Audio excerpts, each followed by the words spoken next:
This is Bloomberg Business of Sports. The business of sports can be intimidating or hard for a startup to break into. We really appreciate when our owners are actually there, with us through the journey. Teams, ours especially, have been very intentional to diversify at all levels of the company. I think we're in the golden years for the NFL and college football. Our demographic reach has continued to expand. This is going to be really unlocking the streaming platform for sports fans. Sports valuations are rising. We'll see when they peak. You don't have to be the best in your sport to make a whole ton of money. Bloomberg Business of Sports from Bloomberg Radio.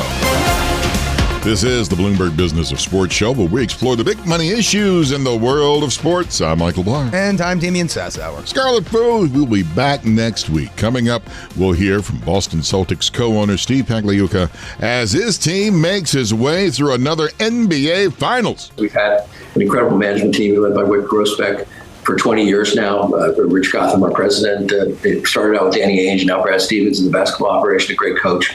They all work together as a team. And we'll talk racing. We'll talk with the first African-American driver to compete in the Porsche Carrera Cup North America, Jordan Wallace. Plus, we'll hear from the former NFL pro helping to back Jordan Wallace, Vision Motorsports part owner and fantasy football god, Jordan Reed. All that and more is on the way on the Bloomberg Business of Sports. But first, we've got to go over the landmark NCAA settlement that paves the way for schools to pay athletes directly.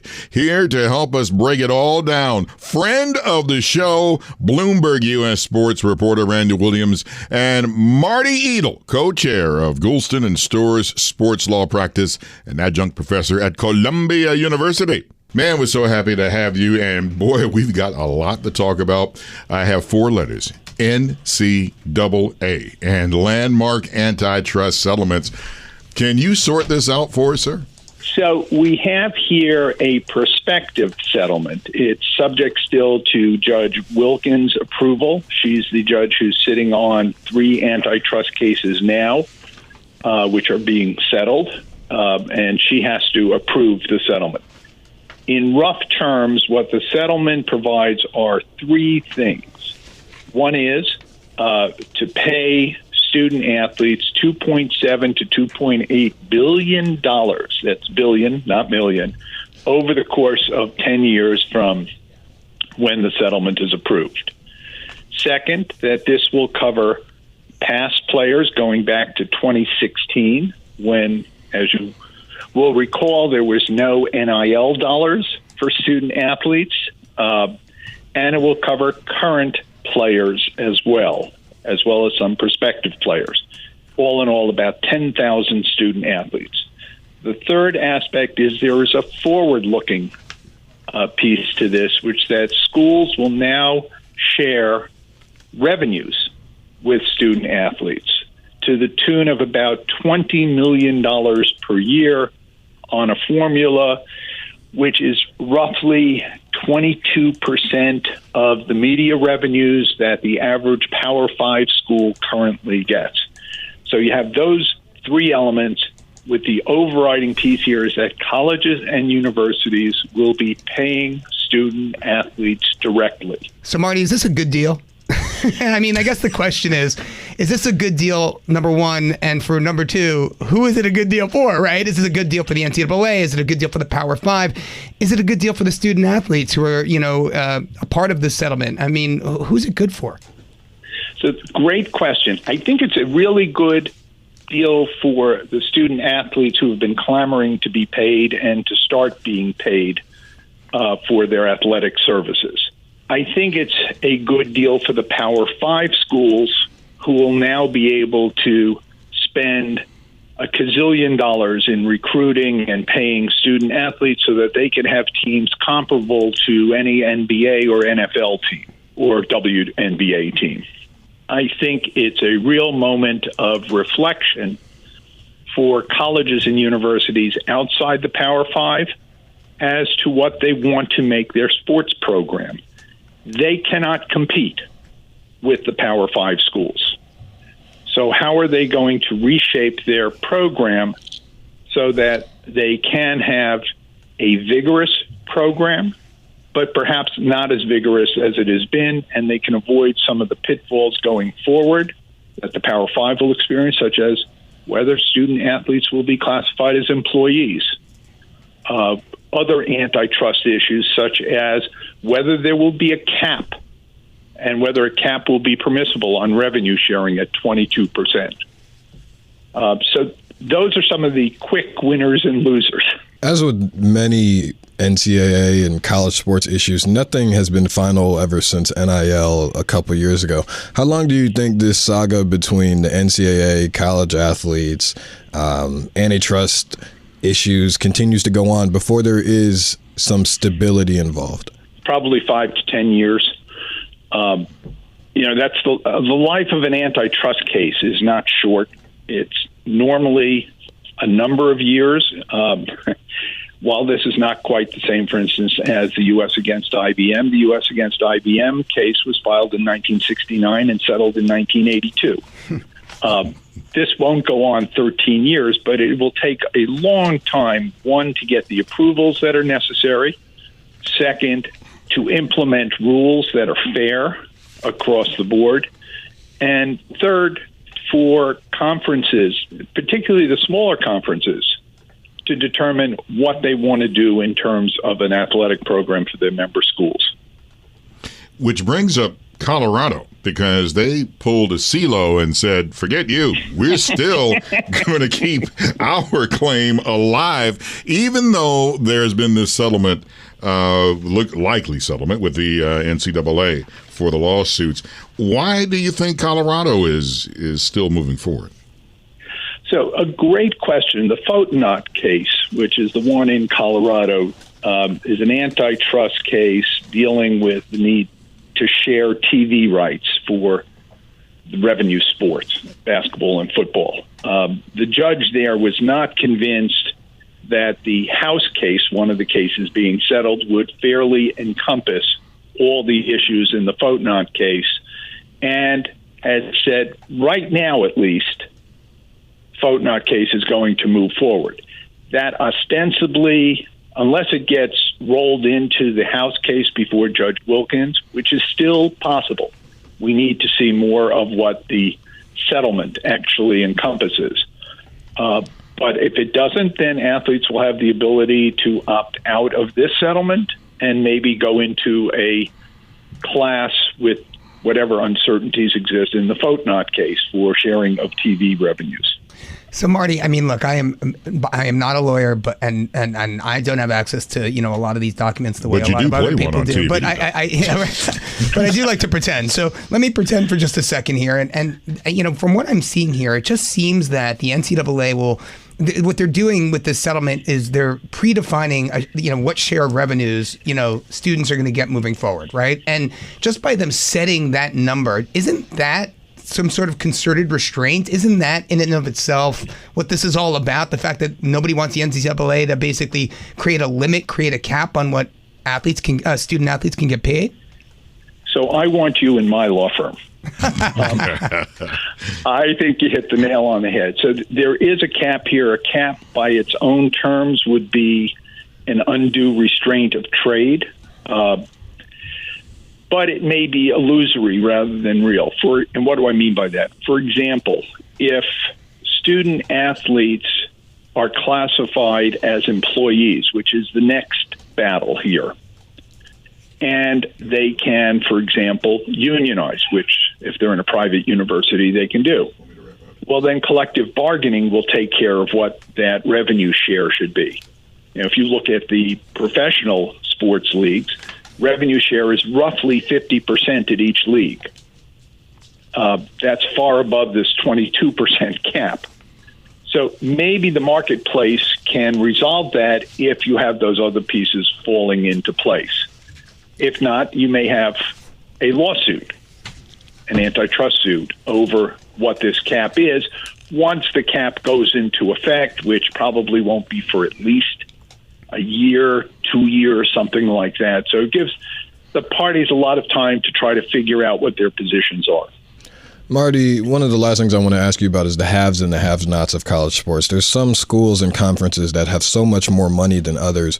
With this specific case, do you think that this is going to inevitably increase the gap between, let's say, an SEC school like Texas is going to be and an Ohio State, some of the schools with the larger budgets, versus maybe a Conference USA and even some of the smaller HBCU schools, Division II schools? You think the gap gets bigger or smaller? The gap would invariably become bigger for the have schools. Media revenues will flock to those teams which have a greater presence, which have better players, and an SEC team like Texas or Georgia or Alabama will be able to spend $1 gazillion recruiting people. Smaller schools and the smaller conferences won't have quite that much, and they will be lucky to get a top-notch caliber student athlete. What they have to offer is the promise or the opportunity for an education. And that's what I meant earlier when I said this may give them a chance to redefine who they are and what they want to achieve. But in terms of haves versus have-nots, the gap should increase between the haves and the have-nots. What will this mean? I'm not sure. I mean, you could see the Power Five becoming sort of a glorified minor league for the NBA or the NFL, and the others becoming the traditional football teams that we're sort of used to, where you have boosters and you have fans who are alums coming out and rooting for their team and don't really care about how good the team is. You know, as long as if you went to Harvard, Harvard beats Yale. Or if you went to Yale, Yale beats Harvard. Or if you go to some other school, your alma mater wins. The quality of play isn't as important as the outcome there. Marty Edel. We don't call him Martin because that's only if he's getting a traffic ticket by an officer. Goulston and Storrs sports law practice co-chair and Columbia adjunct professor. Marty, you are the man, as usual. Knowledge upon knowledge. Thank you, sir, for joining us on the Bloomberg Business of Sports. Thank you so much for having me. And, of course, our thanks to Bloomberg U.S. Sports business reporter Randall Williams for hopping in. Randall's coming back. Don't you worry about that. He will talk with us about some of the latest reporting that he has on an athletes' rights startup that just raised around $40 million. You're listening to the Bloomberg Business of Sports from Bloomberg Radio around the world.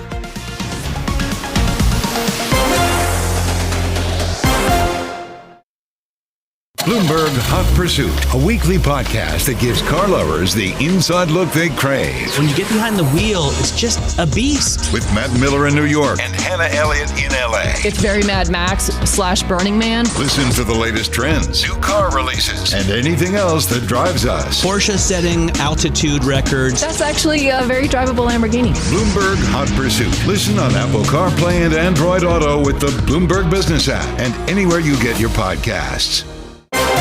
You're listening to Bloomberg Business of Sports from Bloomberg Radio.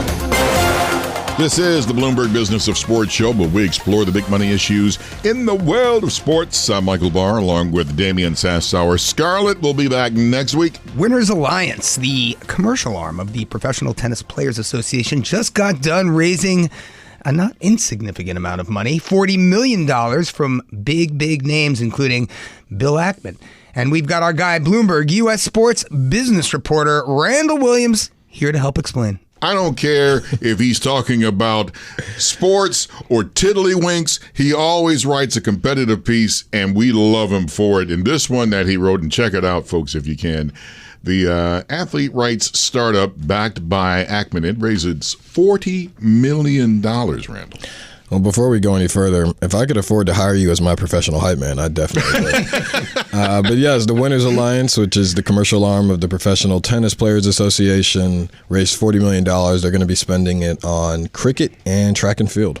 Now, talk to me a little bit about track and field. I mean, I understand that former Olympian Michael Johnson is creating some new track league. Is that the same thing as what Winners Alliance is looking to do?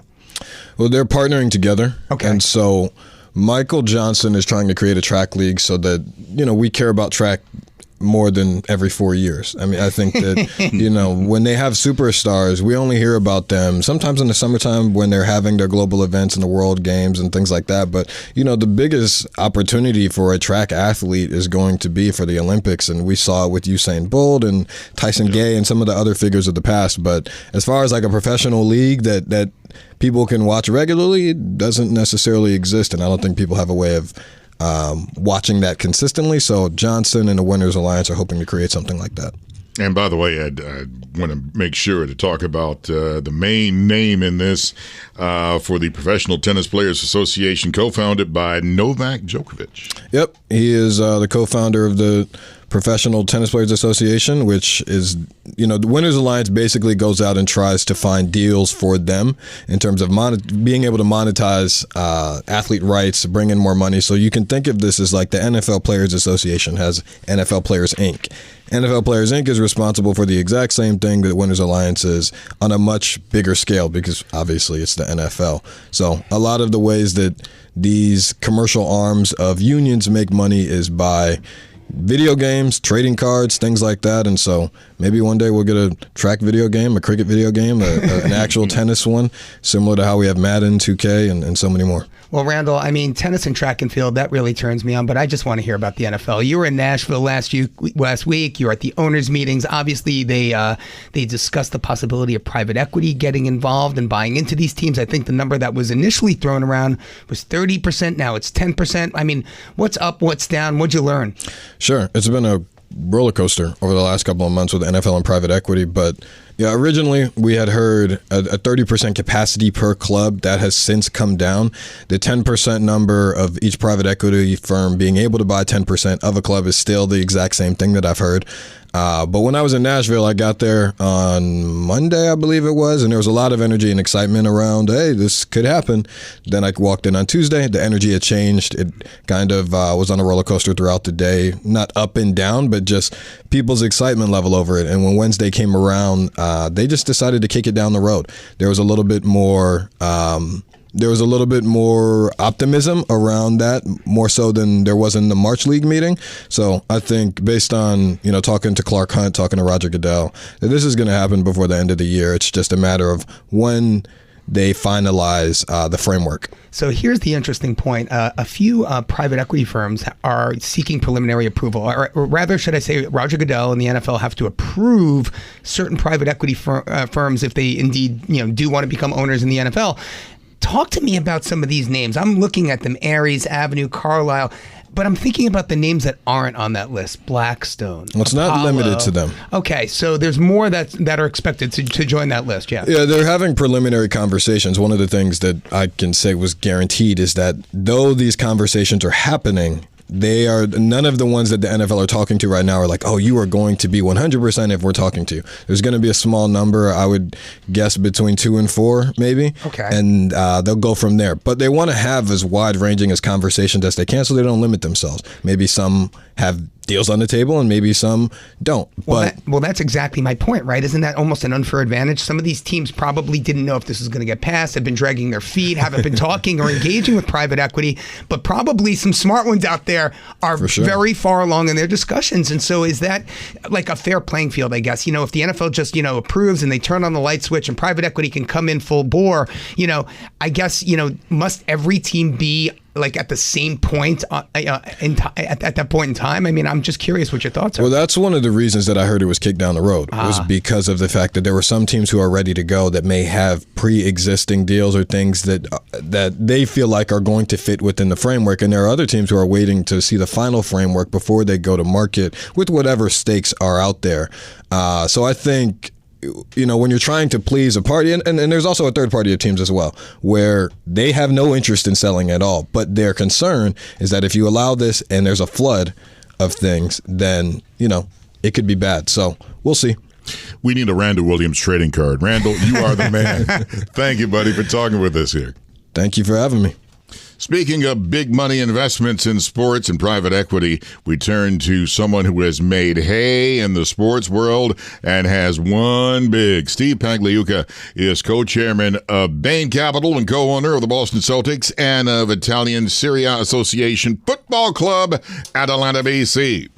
at Atlanta. By the way, that's not like talking stock car. They're going to race at Atlanta. See what I did there? Anyway, they just won the Europa League championship, and now the Celtics are back in the NBA Finals. Pagliuca sat down with our colleagues on Bloomberg Television, Jonathan Farrow, Lisa Abramowitz, and Anne-Marie Hordern, for a wide-ranging conversation, starting with how he can monetize big wins. You know, when we purchased the Celtics back in 2003, there was no Facebook or minimal social media, almost nothing. Maybe email was the technology of the day. Now, what we have is fans were counted back then in the hundreds of thousands. Now they're counted in the millions and even possibly 500 million, $1 billion for global soccer teams, and also the NBA, which is prospering in Europe and China and all over the world. So the landscape's really changed. These teams have become teams of the world, and the Boston Celtics certainly have that reputation. It's in terms of monetization, it's just a virtuous circle. If you get more popular, you get great players. You get more great players. You get more fans, and it's a great place to be right now with being in the finals a couple years in a row. On that point, though, Steve, when you get a trophy, where does it immediately start to translate into money? Is it immediately in merchandise, ticket sales? The main area quickly translates into a sponsorship. So for the Celtics, just the building the brand and having a championship team, gets us more sponsorship income. When we bought the club, the sponsorship income was de minimis, and now it's in the tens of millions and approaching hundreds of millions. Brands want to be associated with a brand like the Celtics and Atalanta as well. Getting in the Champions League gets Atalanta more eyeballs. So having that championship culture and the brand and the reputation, that's what does it for the long term and creates value in the short term.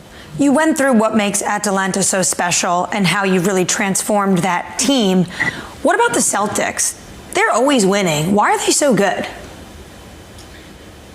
Well, that's one of the better questions I've ever had, I guess. I think they're good because we've had an incredible management team led by Rick Grossbeck for 20 years now. Rich Gotham, our president, it started out with Danny Ainge and now Brad Stevens in the basketball operation, a great coach.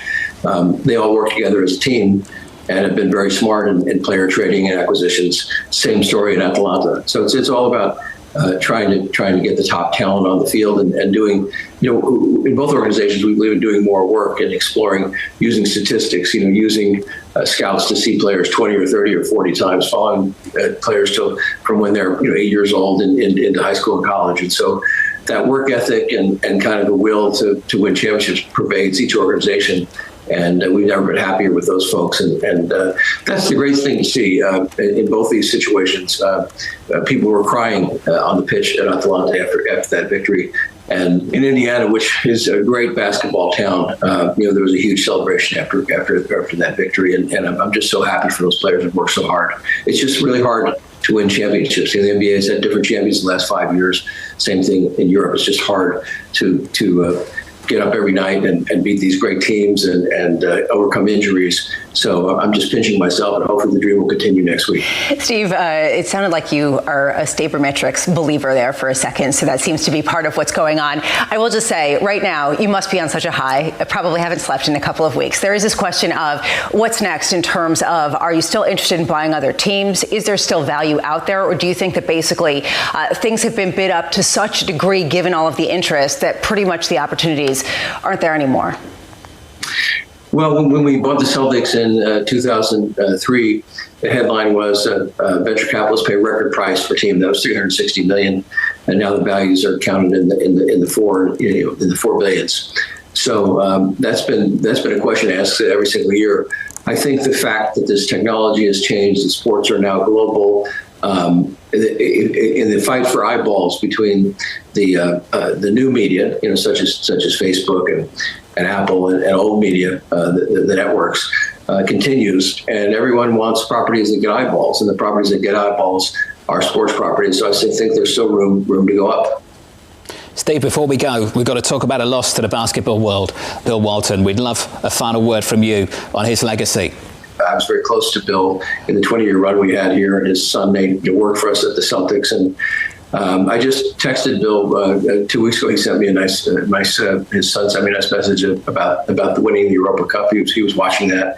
he was an avid sports fan, an avid Celtics fan, and everywhere he went, he proselytized what a great experience it was to be a Celtic and be a champion. So the world and the NBA has had a major loss in Bill Russell, in Bill Walton, and 2 years before Bill Russell, two of the most iconic centers in the game. And we're going to really miss Bill, and hopefully our players will take extra heart into the games because of remembering Bill. That's Steve Pagliuca, Bain Capital co-chairman and co-owner of Atlanta, BC, and the Boston Celtics. You can hear that full conversation on the Bloomberg Talks podcast. Check that out now on your favorite podcast platform and subscribe so you will never miss a big conversation. Coming up, we turn to the world of racing, and we hear from the first African-American to compete in the Porsche Carrera Cup North America. You're listening to the Bloomberg Business of Sports from Bloomberg Radio around the world.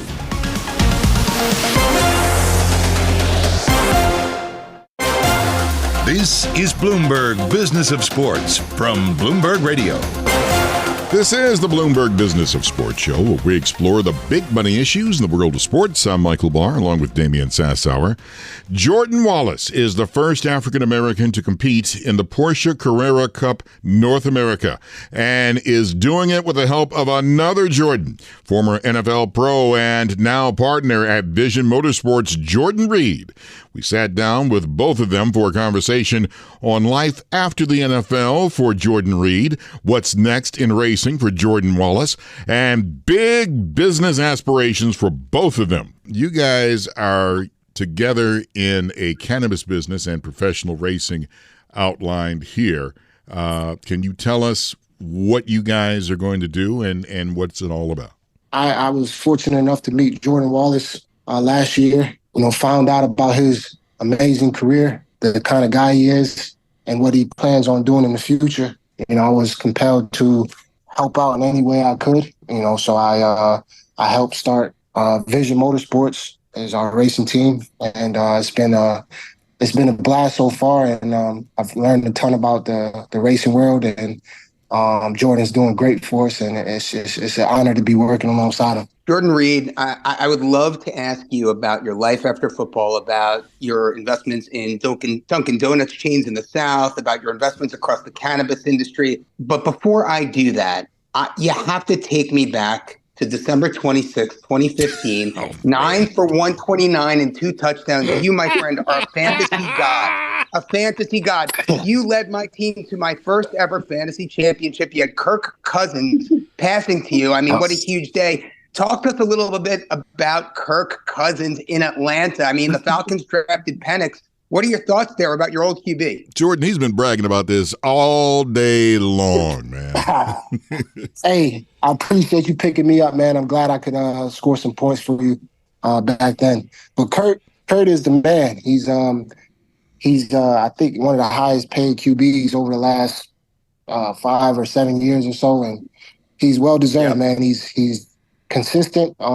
He's a leader in the locker room, on the field, and he's gotten better every year, it seems like. And I think Atlanta has a great quarterback. I think Penix is obviously he's going to be the future, but I think Kurt is going to lead those guys with their weapons they got over there. They got a nasty running back, a nasty Florida Gator tight end as well. So they got some weapons. So I'm excited to watch and see what they do.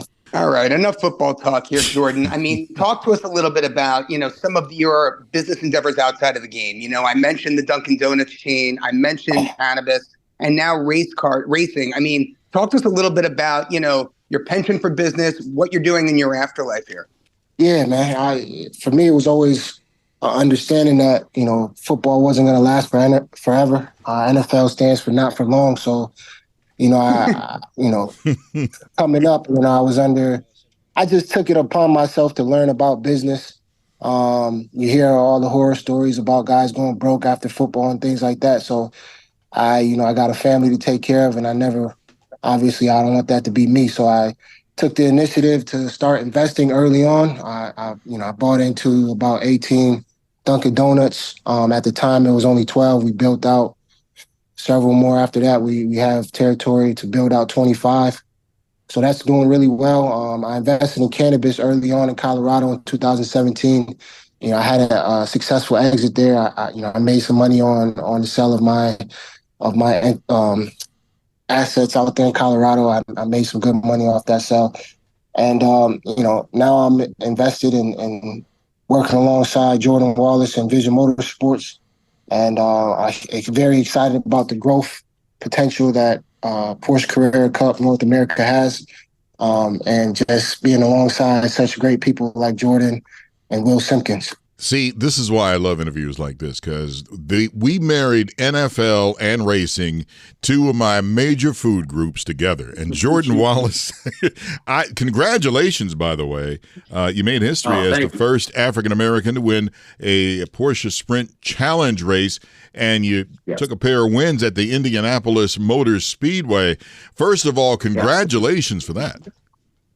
Oh, thank you. Yeah, that was back in 2021. It kind of went under the radar, obviously, because don't like to make a big deal out of it, and honestly, didn't know at the time that was the case. Porsche actually informed me when I became the first African American in Carrera Cup that I also was the first African American to win a sprint challenge race as well. So it's been a crazy ride for me as well. I grew up in the DC area watching Jordan Reed play football actually and things like that. So, I've always been a big fan, and super honored to be working with him as well, man. It's been a fun ride so far. Where is your beautiful talent behind the wheel now going to take you? Do you see one day going to race in the Indianapolis 500? Possibly, to be truly honest, they always have those wild card entries for Indy, for sure. I've had a little bit of time in Formula cars, but I tend to err on the side of sports cars. I'm currently racing the new Porsche 911 992 GT3, and that kind of path takes me a little more towards the Daytona 24 hours, Le Mans 24 hours, and the Sebring 12 hours, where I'd be the first African-American to win any of those if we can pull that off. So that's the long-term goal for not only me, but Jordan Reed and Vision Motorsports. We're all aimed at getting to that level and to winning those big races, what would be called almost the racing Triple Crown. Hey, Damian. So Jordan Wallace. Yeah, I was going to say, it's we can race my Subaru Outback, man, and maybe I have a minor shot.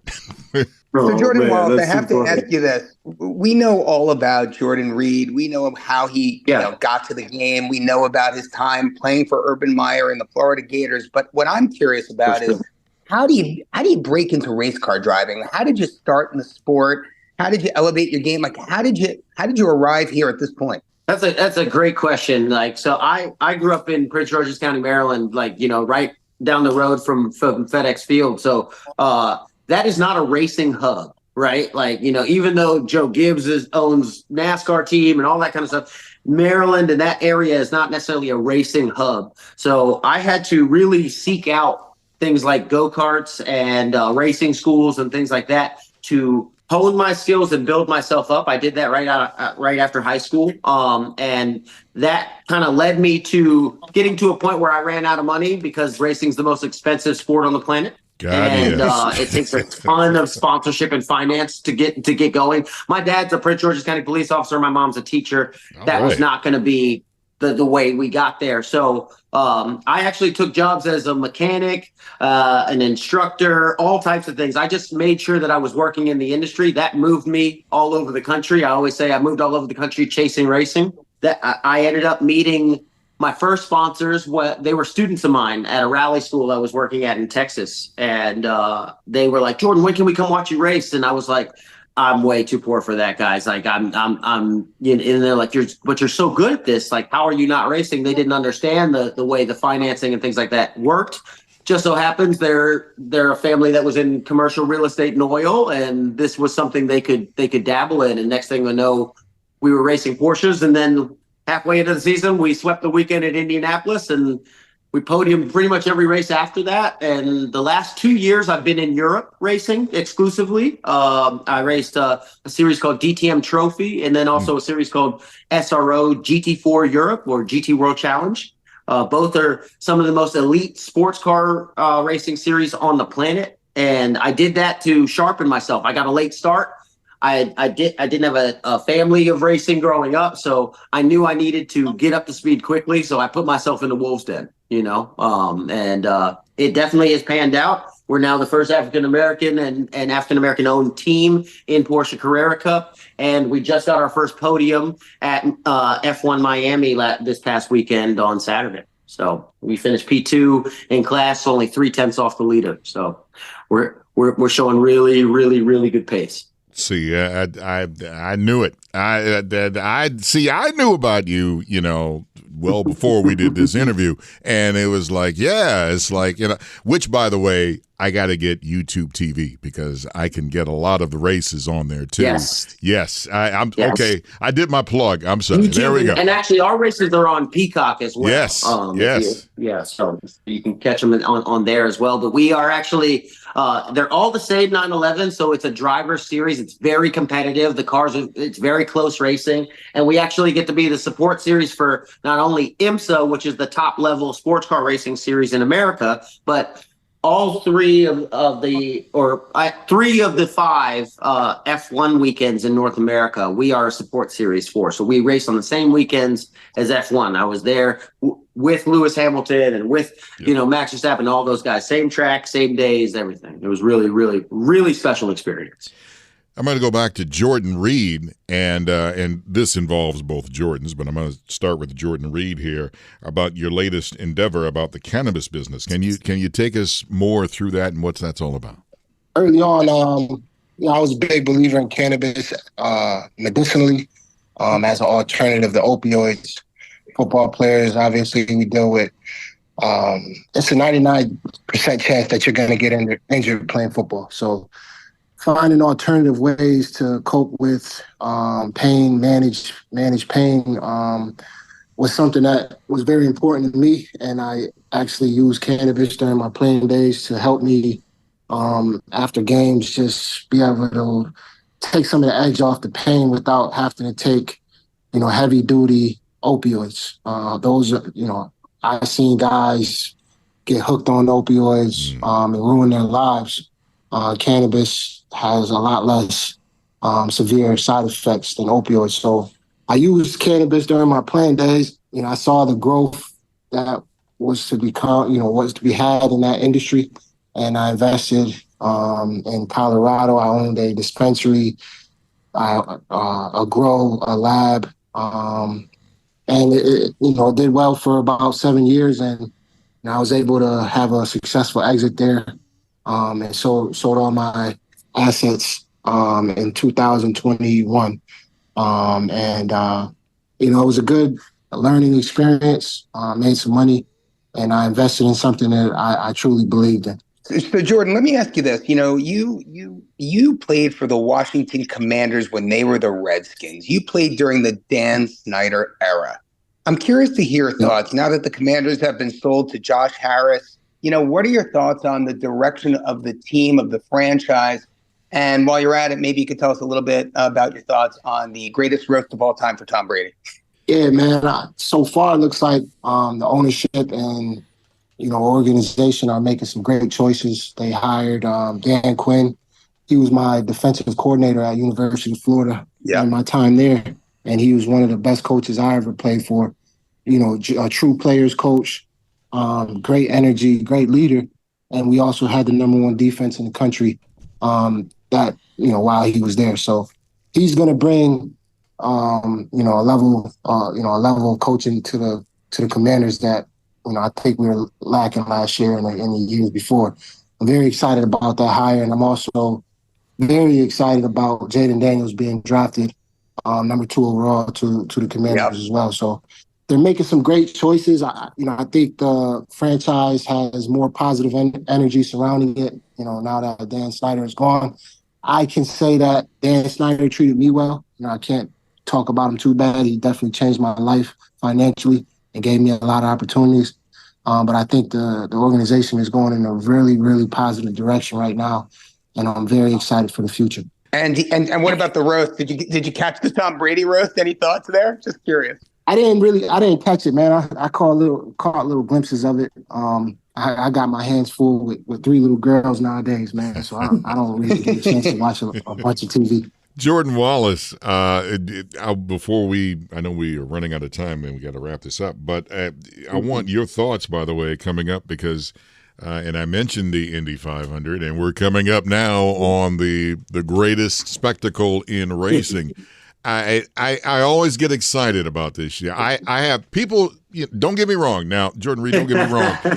Yes, I love football. I love the Super Bowl, but I have 2 Super Bowls in my life: the Daytona 500 and the Indianapolis 500. And just to get your thoughts about what racing means in general, it has evolved so much from what it used to be to when I was a kid. It's crazy, right? Like, I can even say, like, I've been doing this for a little over 15 years. In the last, 5 years, the way motorsports as a business has shifted and gone in a direction that has gone back to where I think it was in its golden era of big time sponsors and great drivers and great media around it are all coming together in this way that is making this era in racing really special and really valuable. I think, that's the reason why companies like Davis Infrastructure came on board to be our title sponsor this year with Vision. And I think the Indy 500 is a great example of Indy's the most hallowed ground in all of racing. It's the world center of racing, as they like to call it. And the 500 every year is so big. And not to mention, it's on the same day as the Monaco Grand Prix. That's right. Racing is just, so throughout our culture and with Netflix and everything too. We've been able to grow the sport infinitely in the past few years, and you see that from a viewership standpoint. Sports cars has tripled in viewership in the past year. NASCAR, F1 just beat NASCAR on a Sunday. Yep. In viewership. What you're seeing is a shift to people who see a sport that is genderless, raceless, all that, right? It is a sport that anyone can approach. And I think that's even why Jay Reed sees it as a great thing to do, in his retirement, is to come play in the motorsports world and own a sports franchise and be a big part of that, Monaco and then Indy and then the Coca-Cola 600 on the same day. And that's what I'm saying. That's my it's day. The best day. It's the best day in sports, man. Come on. Jordan Wallace, first ever African-American driver in the Porsche Carrera Cup North America. Jordan Reed, former tight end for the Washington Commanders. Thank you, gentlemen, for joining us on the Bloomberg Business of Sports. We really do appreciate it. That does it for this week's edition of the Bloomberg Business of Sports. We're here each and every week at the same time, plus online wherever you get your podcasts. For Damian Sassower, I'm Michael Barr. Tune in again next week for the latest on the stories moving big old hunks of money in the world of sports. You're listening to Bloomberg Business of Sports from Bloomberg Radio around the world.